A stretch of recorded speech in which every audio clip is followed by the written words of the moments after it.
You build from those base level of skills as you progress through your education. We start with basic math and we get to calculus. We don't start there.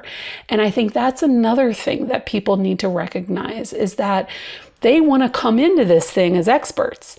Ain't no such thing as a beginner expert.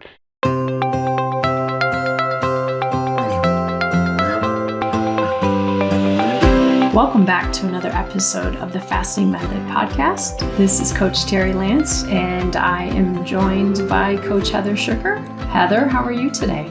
Doing great as usual, Terri. How are you? I'm very well, thanks. All right, Heather. Well, I think you and I have a great topic that we're going to talk about today. We're both smiling right now because I think we get kind of excited about this kind of stuff. You can feel the energy. Good thing we're not doing this on a video because then people will be like, why are they smiling so much? We're going to talk about an important theme at TFM right now, and that is September being a time to recommit to your strategies that you're doing and your goals, and to refine how you're doing it. So, Heather, I was thinking about this, and I was thinking about, everyone knows I love to speak in analogies. I think you do as well. I'm still thinking about the video game analogy episode that you gave us. I was thinking about my former career, my first career as a middle school teacher. Yes, I paid my penance as 6 years as a middle school teacher. But one of the things I really remember about that as we come into September is, as much as I disliked having to let go of my summer, September was exciting because it was a fresh start. It was a new beginning. Now, sometimes I had to move classrooms. I had to pack and move everything and unpack. There were all these blank bulletin boards that needed to be filled up. And I needed to create my theme for the year and, my plans and everything and kind of map out what the year was going to be like. And I know that I only did it for 6 years, but I think that for some teachers, it's easy to fall in that mindset of, here we go again. Same thing this year as last year and the year before that. When will it ever end? I'm on year 22. I've got 3 more. And what I remember for me, and again, early in my career, but I knew I needed to see that as fresh because they were different kids coming in. If I treated them and thought about things the same way as the group before, we were going to be off to a bad start. I needed to be fresh. I needed to have new ideas. Now, sure, teaching English was going to happen the way teaching English does, but I had taken some workshops over the summer. I had taken a college class. I had learned some new strategies and things. So I have this fresh new attitude to get the year started, kind of like a little bit of a blank slate in that it's a new imprint that we're going to make, but not a blank slate in that I don't know what the heck I'm doing. I've got tons of experience now, and I've got new things that I can add to it as needed. So for me, that was a really important way to start September. I would go to the teacher store and I'd buy all the fun cutout things to put on the bulletin boards. I don't know what teachers do nowadays. They probably just use holograms or something, but back then we still had to staple cutouts and things onto bulletin boards, but it was really an exciting time. And that's what I want to encourage people to be thinking about as September gets moving for them as far as their health journey, their weight loss journey, what they're doing with their fasting and their nutrition. Liven it up, recommit. Like I couldn't say, well, I hope I get through this year. No, it's like, I'm in it. This is going to be a good year. And how can I make it fresh? How can I bring in new things that I'm learning? I love it, Terri. And I do think in not just analogies, but also movie quotes. And that whole picture that you were painting, which was just so visceral and I loved it. Reminds me of that old movie, You've Got Mail, with Tom Hanks and Meg Ryan. And she talks about that back to school season. And I think it was a bouquet of freshly sharpened pencils, right? Like, I feel like that smell just kind of exemplifies this time of year. And I admit it, I still go to Target and get very excited with the back to school section and all the supplies. As a perpetual student, right? I have several degrees. Like that, it was just part of the rhythm of my life for so long. So I can so relate to this analogy of the fresh start of the new school year. And I think when it comes to things like the weight loss journey, a lot of us can appreciate the magic of a fresh start. I think that's why so many of us are excited about the new year, or we want to start on Monday. Like the idea, okay, it's a clean slate. Let's start over. Now, are we? Are we really starting over, right? We've had these bodies for a long time. We're not actually starting over. The body has kept score the whole time. And so not to knock on that idea, but we've been in it. We're still in it. We remain in it. We are works in progress. And whilst I love that concept, I also don't want us to forget that we have that experience. Like you said, you aren't starting as a brand new teacher every single year. As each year goes by, you have that much more wisdom, that much more experience that you earned from the previous school year that fortunately that new set of pupils get to learn from. So there's that piece. I was recently speaking with a college professor. And so I was trying to make a similar analogy work for her, not speaking of the fresh start nature, but on the vastness of what is required when you are out to earn a college degree. Because we have some young people these days that are starting their brand new college. I know a lot of moms that are dropping their kids off for the first time or, in the middle of their college careers. And from that perspective, it can be very daunting to think about what is required over those 4 years, 5 for some, to get through that. What do we do? What do we teach them? It's like, you don't do those 4 years all at once. You break it down. So you got your major, and then I know we used to have catalogs. We used to have books where you looked at what the requirements were and what the descriptions for the classes were. I think that's all changed. But still, the same concept applies. You have a degree that you're trying to earn. You break that down into credits that you need, and then you break that down into semesters. And then once you start school, you get your syllabi, and you look at the next few months as to, when are things due? When is my study schedule going to be? How am I going to organize myself? And that is really what is required at that level of kind of extended planning, is what is required when you have something big like transforming your lifestyle is concerned. It's not, we're going to start on Monday and see how it goes, right? We're not going to start this next semester and just kind of stumble our way through. We've got a big goal that we're trying to achieve. We need to break that down by quarter and then break that down by what actions do I need to take this week. And I think when people start to realize that, because I'm a weight loss coach, so that's always my frame of reference. When people start to realize, okay, it can feel very overwhelming to lose 50 or 100 pounds, but we're not doing that at one big chance. Just like we're not getting a college degree on one big swoop. We're breaking that all the way down to what are we doing this week? And we have a plan. We have a strategy. We have a way to do it. And that's what we teach at the fasting method. We teach, okay, over the course of the week, can we get in 3 good fasts? Can we start to work on not snacking and grazing? Can we start to adjust our way of eating to one that is going to eventually lead us to that goal down the road? But for now, we just got to focus on what's right in front of us, and we have to have a plan. And new supplies. Yes, definitely. Stickers and calendars.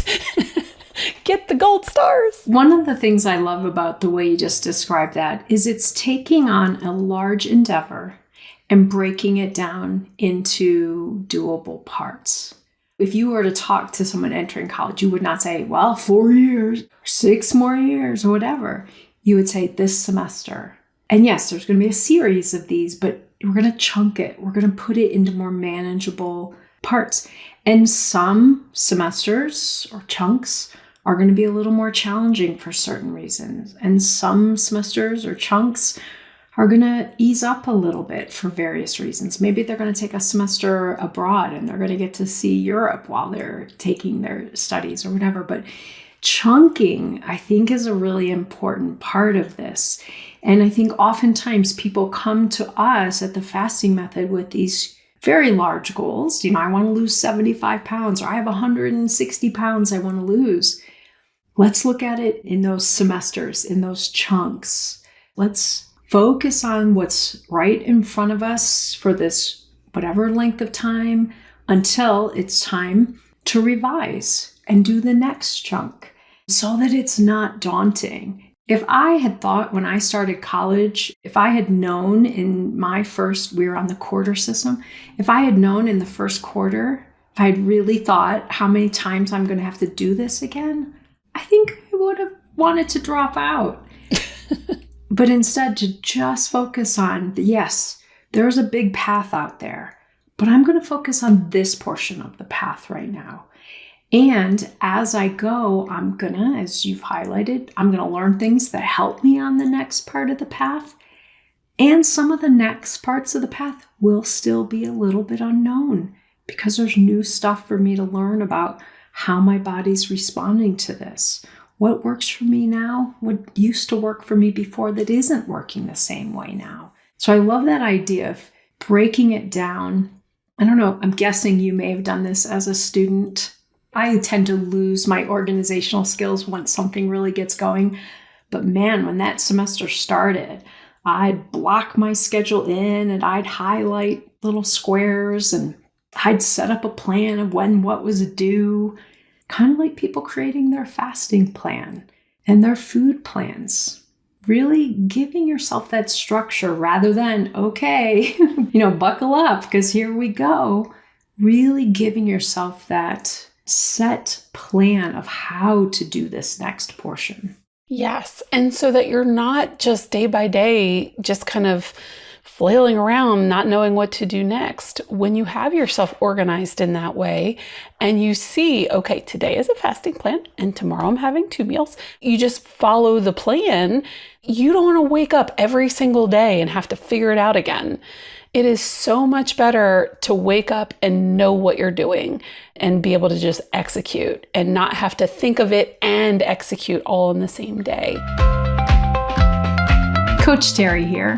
Have you been doing everything you know how to do, fasting and eating the right foods, and yet you are still struggling with truly reaching your weight loss or health goals? TFM has just launched a 3-month immersive coaching experience with me to help you break through the mindset and behavioral challenges that have been holding you back from making the true progress you have been striving to reach. Each week, we will meet for a 90-minute session where I provide a brief lesson, and then we all have the opportunity to process how you can utilize this insight and implement the necessary changes to continue your progress. There will also be journaling or reflection prompts to keep you steadily integrating your evolving mindset and behavior strategies throughout. To secure your space in this coaching experience, click on the link in the show notes or look for Beyond Knowing, Living Your Transformation under the Programs tab on our website. I look forward to seeing you there. When I'm talking to people that are trying to lose a significant amount of weight, unfortunately, there's a high failure rate. And I think the 2 biggest reasons that I see that people don't hang in there and get to goal, number 1 is poor stress management, and number 2 is lack of planning. And so exactly what we're talking about here, when people neglect that piece, they think that they'll just kind of wing it. They're not successful. The people that are more successful are the ones that at least have some idea of what's coming up and what their plan is. They're the ones that get out the calendar, look at their social events, plan their fasts around them. You got your A students who have a complete meal plan and it's all portioned out in the fridge and like that was never me. But they at least have an idea of what they're going to eat the next couple days. They have a fasting friend on hand in case they get into trouble and they have hunger that they can't otherwise manage. And so that level, like that base level of looking ahead at what's coming next is, I think, required. As you mentioned, it gets easier over time as you habituate, as you learn the rhythms of fasting and changing your way of eating. It becomes less just brain energy is required to think about it. It just becomes, oh yeah, got it. And your grocery shopping changes and that becomes a new habit. I fasted Monday, Wednesday, Friday. So I just knew it's Monday, I'm not eating. And I didn't have to think about it. Like that just becomes the rhythm of your life. So what you were talking about with things building on each other, that's exactly right. I was actually in a community group meeting this morning and we were talking about food order. And a member said, you know what, I'm kind of early on and that's overwhelming. I'm trying to think of all this other stuff and now you're adding this? No, we start with the basic building blocks. It's almost like you start out with, Psych 101 freshman year, and then you move on to abnormal psychology. You move on to early childhood development or what have you. You build from those base level of skills as you progress through your education. We start with basic math and we get to calculus. We don't start there. And I think that's another thing that people need to recognize is that they want to come into this thing as experts. Ain't no such thing as a beginner expert. So you've got to start with skill level 1. That goes back to our video game, right? You're going to start with learning those basic skills and practicing them until you can advance through your program. Well, I'm going to take your video game analogy for that and I'm going to raise you. No, this does go back to my college experience. I was in the honors college, but I went to a small high school that did not offer. I had never even heard of AP classes and taking an AP test to comp out of some classes and take more advanced classes and things. So I got there and I was kind of a top student in my high school, but now I was with all the honor students from all the schools that had all this advanced stuff. And I got placed into Math 110 because where does a beginner of college start? In the 100 level classes. So I got placed in 110. I'm like, okay, that makes sense. And then I lived on the honors floor and I'm listening to my floor mates and they're all like, yeah, I'm in Math 310. And I thought, what? What's wrong with me that I'm not there? They did Math 110 back when they were in 7th grade. They still did it. They didn't skip it. There's no hurry, skip everything else and get to where you want to go. They just, for whatever reasons, were in an environment where they did it at a different time in their journey than I did. And I often hear people in TFM, in the community, in the Facebook group and things, kind of comparing themselves. Well, I heard so-and-so's doing 66s, so clearly I need to do 66s. But they haven't yet mastered the 16 hours. 66s are not going to work if you haven't gotten good with the 16s. So try not to jump into that mindset of there's a place I need to get to quickly and I hear some other people are already there. You've got to go with where you are and build the skills and move up. And then build those skills and move to that next level. Now, I was an English major, so I never made it to Math 310, fortunately. I think I had to go to like 112, so there was probably 3 courses that I needed to take. But it was similar in other types of classes. When I started taking my English classes, I didn't start in English 482. I started in the 100s. And as I knew how to write better and know how to think differently, I could move up there to the 200 level classes. And then the 300 level classes. So using September as a time to do a kind of audit of where you are. What do you know how to do? What can you do right now based on what's been happening? Let's say, for example, I've been really off track for the summer. Spending time at my lake house, everyone bringing all kinds of food, and I just feel really off track. It doesn't matter that I stopped in May doing 248s. I'm going to have to rebuild some of those skills. So in that video game, I'm going to replay skill levels 1 through 9, and then I'll be back to my previous level of fasting. But to really check in with yourself, where am I now? What makes sense to be doing now?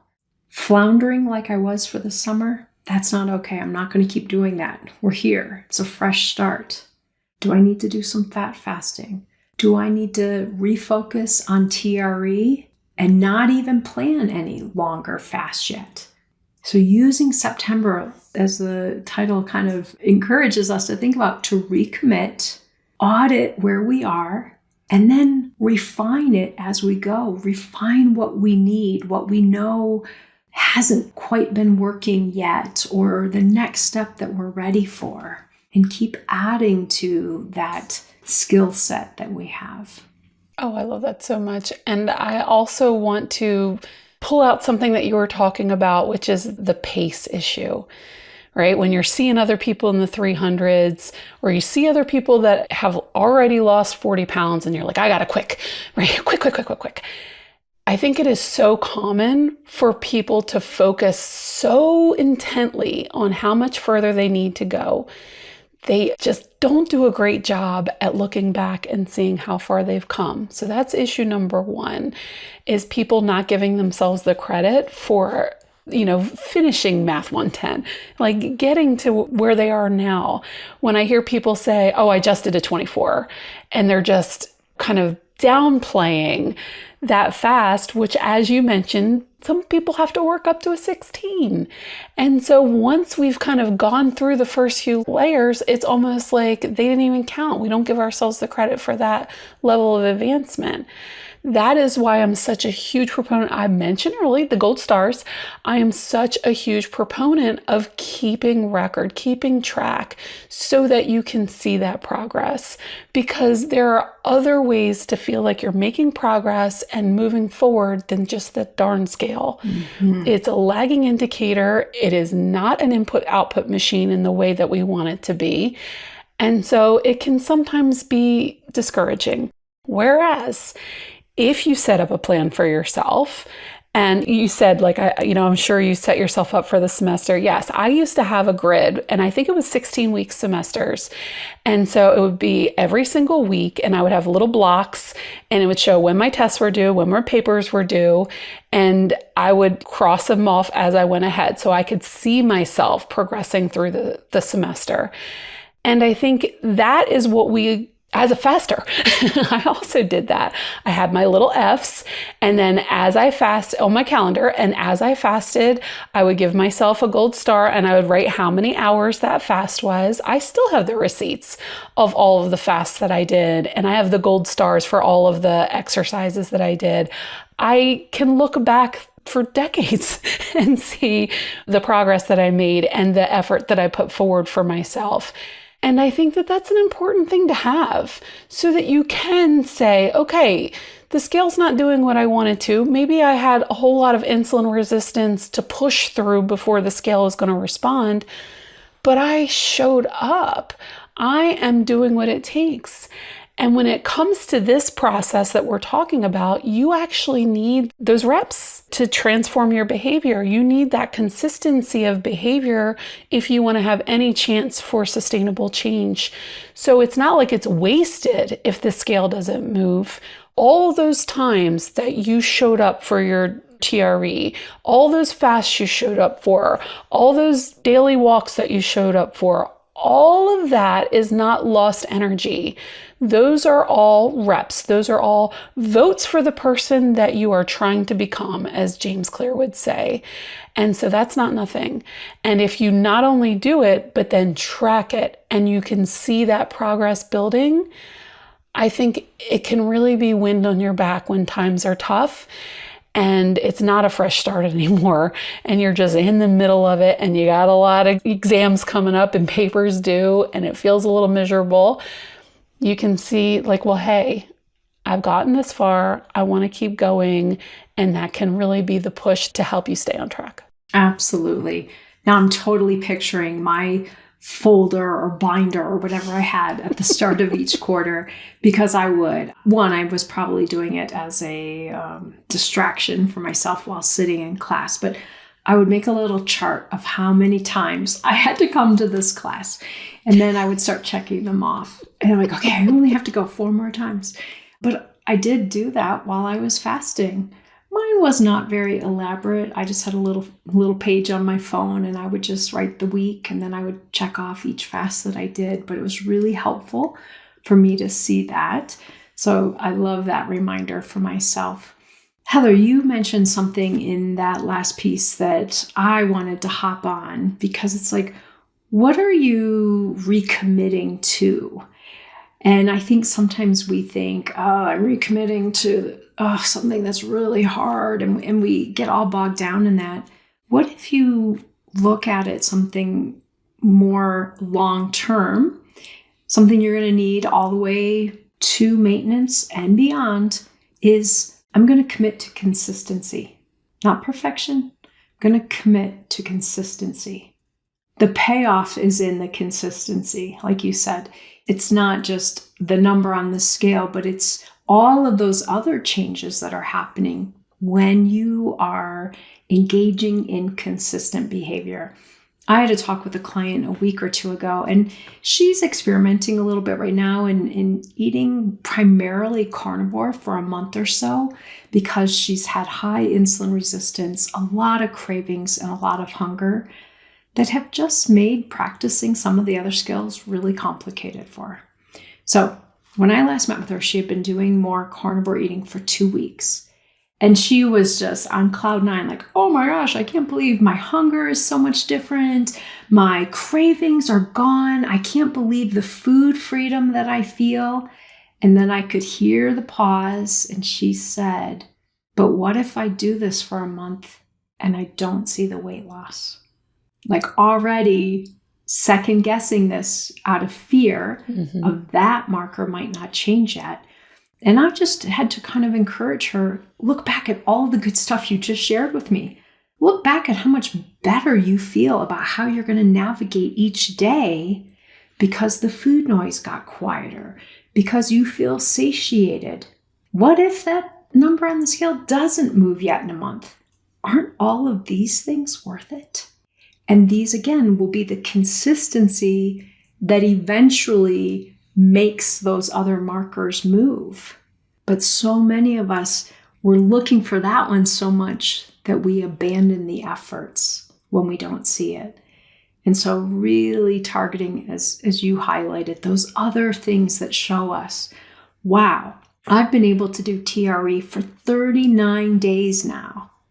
And as you said, that's not nothing. That's really impressive. Keep it going.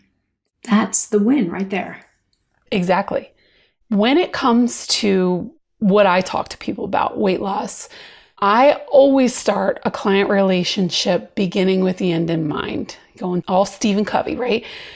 Because ultimately, not that it's a waste of time to lose the weight, because you still earn a whole lot of skills when you do so. But if you get to that goal weight and you have done nothing to fix your relationship with food, to kind of reestablish your patterns, your identity, etc., that scale is going to be like a rubber band and go right back to where it was.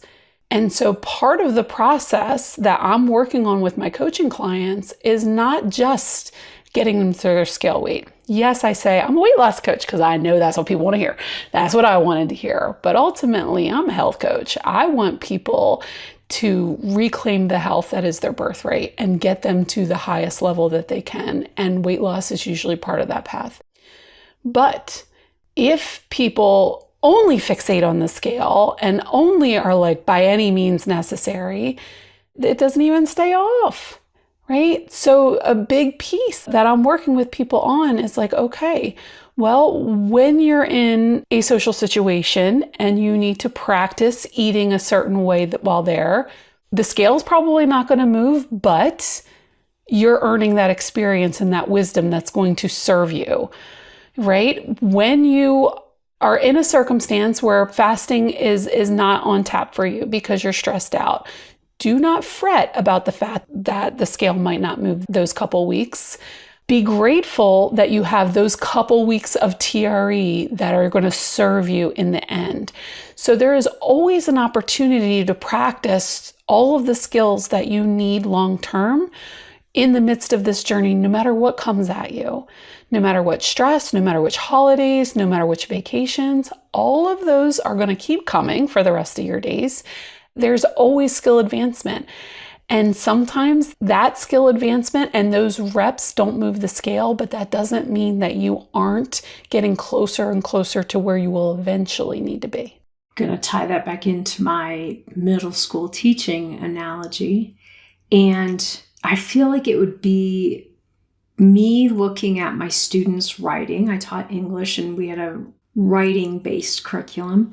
It would be like me looking at their writing every week and evaluating if I had been a successful teacher.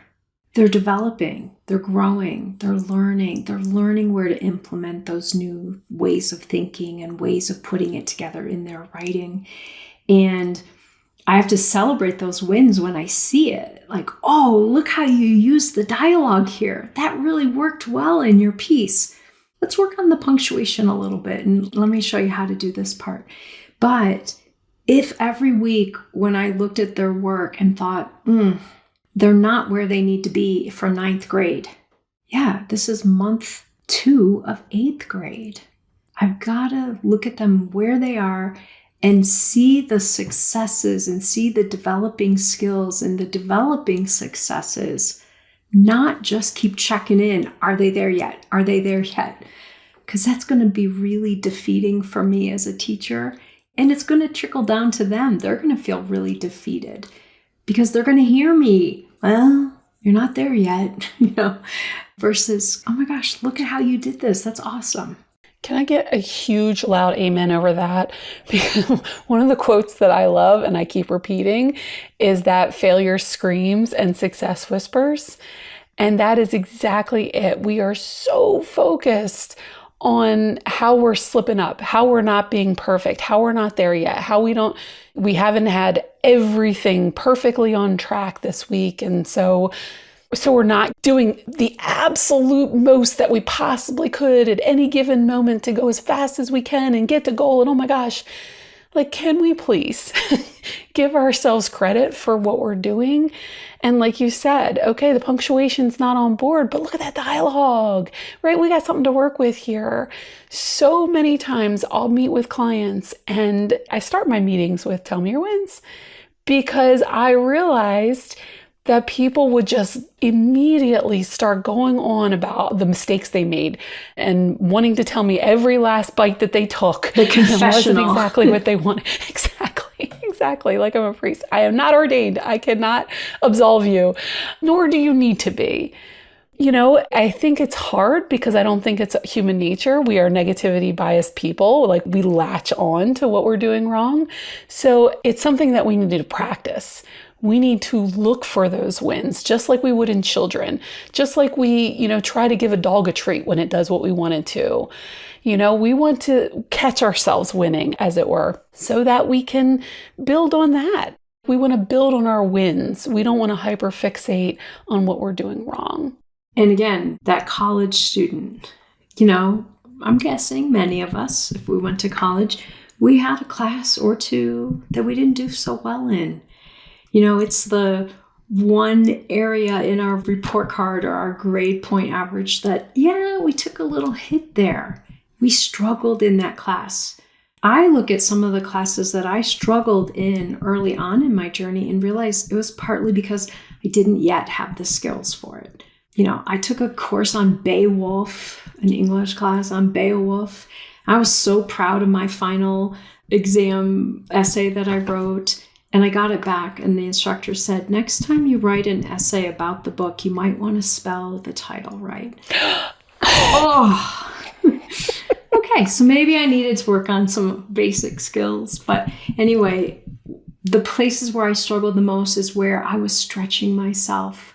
And it didn't look so pretty at first, but I was pretty pleased that I could take that class on Beowulf this, old piece of literature and pull something from it. So just giving ourselves that credit, even when it doesn't look pretty, even when it doesn't feel easy or great, knowing that we're doing it. I shared with you when we first hopped on today that I had just come back from my workout this morning with my personal trainer.